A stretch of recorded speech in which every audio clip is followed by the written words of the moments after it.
नमस्कार. योगीची किचनमध्ये आपल्या सर्वांचं स्वागत आहे. आज आपण लांब जी जाड मिरची आहे ती मस्तपैकी चमचमीत, झणझणीत आणि एकदम टेस्टी अशी बघणार आहोत. तर आपण साहित्य बघूयात काय काय लागणार आहे त्याला. साहित्यामध्ये 4-5 त्या लांब हिरव्या मिरच्या घेतलेल्या आहेत. अर्धी वाटी शेंगदाणे घेतलेले आहेत. 1 चमचा तीळ, 1 चमचा आपण बेसन घेतलेलं आहे आणि थोडंसं खोबरं घेतलेलं आहे. तर चला तर मग काय तयारी लागते आपल्याला बघूयात. आपण हिरव्या मिरच्या चांगल्या स्वच्छ धुवून घेतलेल्या आहेत आणि आपल्याला त्याला मधून कट करून घ्यायचं आहे. आपल्याला बघू शकता अशा प्रकारे कट करून घ्यायचं आहे आणि त्याच्यात जास्ती बिया असेल तर तुम्ही त्या बिया काढून घ्या किंवा तुम्हाला बिया तशाच ठेवायच्या तर तुम्ही त्या बिया तशाच ठेवू शकता. बघू शकता तुम्ही मिरचीमधला जो पांढरा भाग आहे तो आपण काढून घेत आहोत.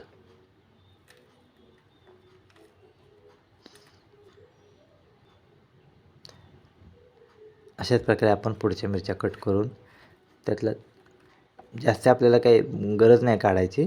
एवढं तुम्हाला काढता येईल तेवढं काढा. बाकीचं मिरच्यामध्ये बिया तशाच असू द्या. आता अशा प्रकारे आपल्या सर्व मिरच्या कट झालेल्या आहेत आणि आपल्याला प्रत्येक मिरचीमध्ये थोडंसं मीठ भरून घ्यायचं आहे. एक चिमूटभर मीठ आहे ते आपण प्रत्येक मिरचीला लावणार आहोत, जेणेकरून मिरच्यांमध्ये ते मीठ चांगलं मुरेल आणि मिरच्या जेव्हा आपण ती भाजी खाईल त्या फिकट किंवा कशा लागणार नाही, चांगल्या चवीला मस्त लागतील.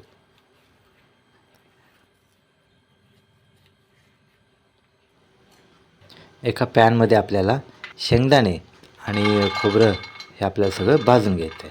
सर्वप्रथम आपण शेंगदाणे टाकलेले त्याला एखाद मिनिटभर आपण त्याला भाजून घेणार आहोत. सोबतच कट केलेलं खोबरंही आपण टाकून घेऊयात. शेंगदाणे थोडे भाजल्यानंतर खोबरे आपण त्याला भाजून घेऊयात. खोबरं तुम्ही खिसूनही घेऊ शकता जेणेकरून पटकन बारीक होईल. 1-1.5 चमचा आपण त्याच्यामध्ये तीळ घेतलेला आहे आणि 1 चमचा आपण जिरेही टाकलेले आहे. ते आपण चांगलं भाजून घेऊयात आणि 4-5 लसणाच्या पाकळ्या ते थोडंसं मिक्स करून घेऊयात. अशा प्रकारे आपलं सगळं जिन्नस भाजलेले आहेत. आपण हे थंड होण्यासाठी ठेवूयात. आता त्याच पॅनमध्ये थोडंसं तेल घेऊन आपण ज्या मिरच्या मीठ लावून ठेवल्या होत्या त्या मिरच्या आपण 1-2-3 मिनटं चांगल्या उलट्या पालट्या करून भाजून घेणार आहोत, जेणेकरून मिरच्या थोड्याशा सॉफ्ट होतील.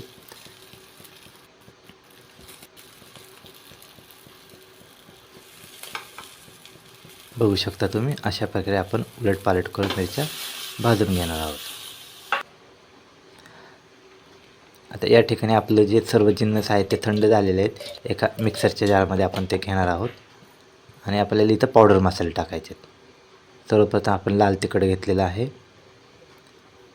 गोडा मसाला आहे, हळद हे आपल्याला मिक्सरला थोडंसं बारीक करून घ्यायचं आहे. बघू शकता तुम्ही अशा प्रकारे.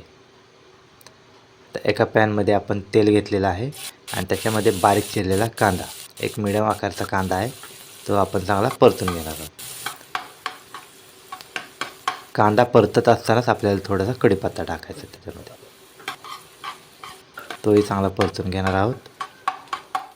आपला कांदा चांगला परतल्यानंतर आपल्याला या ठिकाणी 1 ते 1.5 चमचा बेसन टाकायचं आणि ते बेसन कांद्यासोबत तेलामध्ये एक चांगलं परतून घ्यायचं आहे. आता या ठिकाणी आपण चवीपुरतं मीठ टाकणार आहोत, तेही चांगलं मिक्स करून घेणार आहोत.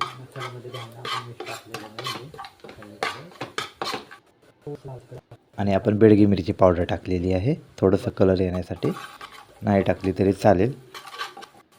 जे आपण वाटण केलं होतं सर्व जिन्नस आपण बारीक केले होते त्याचं वाटण जे आहे ते टाकणार आहोत आपण त्याच्यामध्ये आणि ह्याला तेलामध्ये आपल्याला एखाद मिनिटभर परतून घ्यायचं आहे. आपण सर्व जिन्नस भाजून घेतलेले होते म्हणून काही जास्ती परतायची गरज नाही आपल्याला.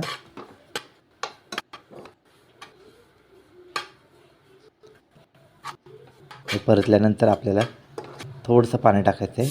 जारमध्येच आपण पाणी घेतलेलं आहे आणि ह्या पाण्यासोबत आपला मसाला चांगला मिक्स करून घ्यायचा आहे, परतून घ्यायचा आहे.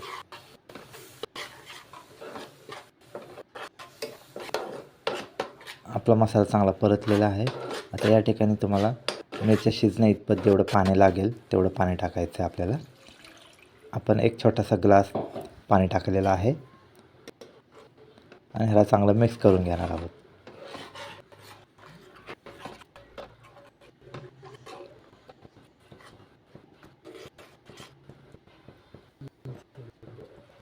मिक्स झाल्यानंतर आपल्याला ज्या आपण मिरच्या भाजून घेतलेल्या आहेत त्या एक एक करून आपण त्याच्यामध्ये सोडून घेऊयात.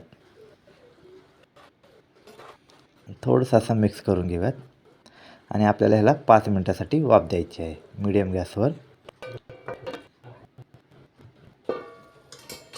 5 मिनटासाठी नंतर तुम्ही बघू शकता पाणी जरा आटलेलं आहे आणि मिरच्या आपल्या बऱ्यापैकी शिजलेल्या आहेत. सर्वप्रथम आपण मध्ये मिक्स करून घेऊयात, कारण मध्ये मसाला लागण्याची शक्यता असते. थोडंसं आपण हलवून घेऊयात त्याला.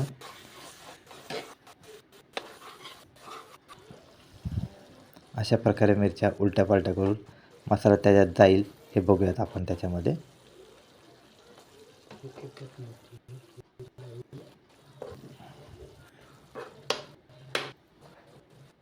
आणि पुन्हा 5 मिनटासाठी आपण बारीक गॅसवर वाफ देणार आहोत.